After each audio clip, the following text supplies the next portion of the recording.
दोस्तों, Allahabad high court ने जिला अदालतों में 2015 की स्टेनोग्राफर और क्लर्क भर्ती परीक्षा का कंप्यूटर टेस्ट दोबारा कराने का आदेश रद्द कर दिया है।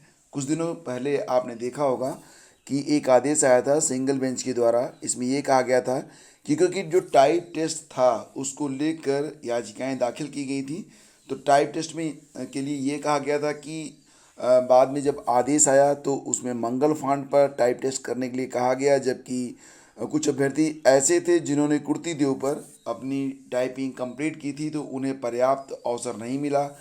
तो यहाँ पर टाइपिंग टेस्ट को लेकर सिंगल बेंच ने आदेश दिया था कि दोबारा से परीक्षा कराई जाएगी, लेकिन डबल बेंच ने कहा है कि यदि भर्ती परीक्षा में अनियमितता की कोई शिकायत नहीं है और भर्ती नियमानुसार हुई है, तो कुछ अभ्यर्थियों की टाइप टेस्ट के टाइपिंग फांड को लेकर की गई शिकायत पर नए सिरे से टेस्ट लेने का आदेश नहीं दिया जा सकता। कोर्ट ने प्रदेश की अधीनस्थ अदालतों में लिपिक स्टेनोग्राफर भर्ती 2015 को वैध करार दिया है और इससे जितने भी अभ्यर्थी वर्तमान में कार्यरत हैं उन्होंने राहत की एक सांस ली है। तो पूरा मामला ये था कि हाईकोर्ट ने 2014 में अधीनस्थ अदालतों में लिपिक और स्टेनोग्राफर के 2341 पद विज्ञापित किए थे। 2015 में लिखित परीक्षा में सफल अभ्यर्थियों का कंप्यूटर टाइप टेस्ट लिया गया। लिखित परीक्षा में कोई आपत्ति नहीं थी, केवल स्टेनोग्राफर के कंप्यूटर टाइप टेस्ट के फांड बदलने पर आपत्ति की गई थी। मंगल फांड से टेस्ट लिया गया। 5 अभ्यर्थियों ने यह कहते हुए याचिका दायर की कि उन्होंने कृतिदेव फांड से तैयारी की थी। अचानक मंगल फांड में टेस्ट लेने से उन्हें तैयारी का पर्याप्त समय नहीं मिला, जिससे प्रतियोगिता में समान अवसर के मूल अधिकारों का हनन हुआ है। याचिका का कहना था कि कुल 2220 लोगों ने टाइप टेस्ट दिया था और 2369 लोगों को सफल घोषित किया गया। शून्य और माइनस अंक वाले भी चयनित हुए हैं। तो इसको देखते हुए एकल पीठ ने इसे सही, मतलब शून्य और माइनस अंक भी चयनित थे, जिसे एकल पीठ ने सही नहीं माना था और स्टेज 2 और 3 की परीक्षा रद्द कर नए सिरे से परीक्षा कराने का निर्देश दिया था।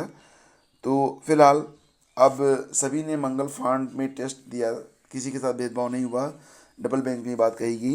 भर्ती नियमावली में कट ऑफ मार्क नहीं था, इसलिए लिखित और टाइप टेस्ट की मेरिट के अनुसार जो है चयन किया गया, जो कि नियमानुसार है। चयन में धांधली का आरोप नहीं है, ऐसे में परीक्षा रद्द कर नए सिरे से परीक्षा नहीं ली जा सकती। तो बस ये जो परीक्षा थी फिलहाल अब रद्द नहीं हो रही है। और CHSL 2020 TET-1 की परीक्षा बीच में रोक दी गई है। कर्मचारी चयन आयोग ने कोरोना संक्रमण के कारण 12 से 27 अप्रैल के बीच कंबाइंड हायर सेकेंडरी लेवल परीक्षा बीच में स्थगित कर दी है। 12 से 19 अप्रैल के बीच परीक्षा पूरी होने के बाद आयोग ने आगे की परीक्षा बीच में रोक दी है। और यहाँ पर देखो, जो अभ्यर्थी थे वो लगातार ट्विटर पर हैशटैग पोस्टपोन HSC CHSL और hashtag HSC CHSL postpone trend अभियान चला रहे थे। आयोग ने 20 अप्रैल से आगे की परीक्षाएं स्थगित करने का आदेश भी जारी कर दिया है। तो ये परीक्षा जो थी स्थगित करने की अभ्यर्थी लगातार मांग कर रहे थे, तो अब ये परीक्षा स्थगित कर दी गई है। और फ्रेंड्स, अब जो टीचर हैं परिषदीय स्कूलों के, वो वर्क फ्रॉम होम करेंगे। इलाहाबाद विश्वविद्यालय में छात्र संघ की बहाली को लेकर अजय यादव के नेतृत्व में सोमवार को भी अनशन जारी रहा। छात्रों ने विश्वविद्यालय के सभी छात्रावासों को सैनिटाइज करने की भी मांग की है और छात्रावासों में छात्रों को भोजन बनाने की अनुमति देने की भी मांग की है।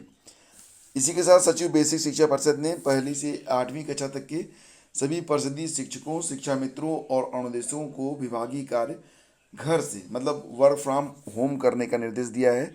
कोविड संक्रमण तेजी से बढ़ने के बाद सचिव ने प्रदेश के बेसिक शिक्षा अधिकारियों को निर्देश जारी कर 30 अप्रैल तक स्कूलों को बंद रखने, इस दौरान छात्रों को स्कूल नहीं बुलाने और दूसरे प्रशासनिक कार्यों को कोविड प्रोटोकॉल के अनुसार पूरा करने का निर्देश दिया है। सचिव के आदेश में कहा गया है कि जिन शिक्षकों, शिक्षा मित्रों, अनुदेशकों को जिला प्रशासन अथवा सक्षम अधिकारी की ओर से कोविड ड्यूटी में लगाया गया है, वह अपना काम पूरा करते रहेंगे।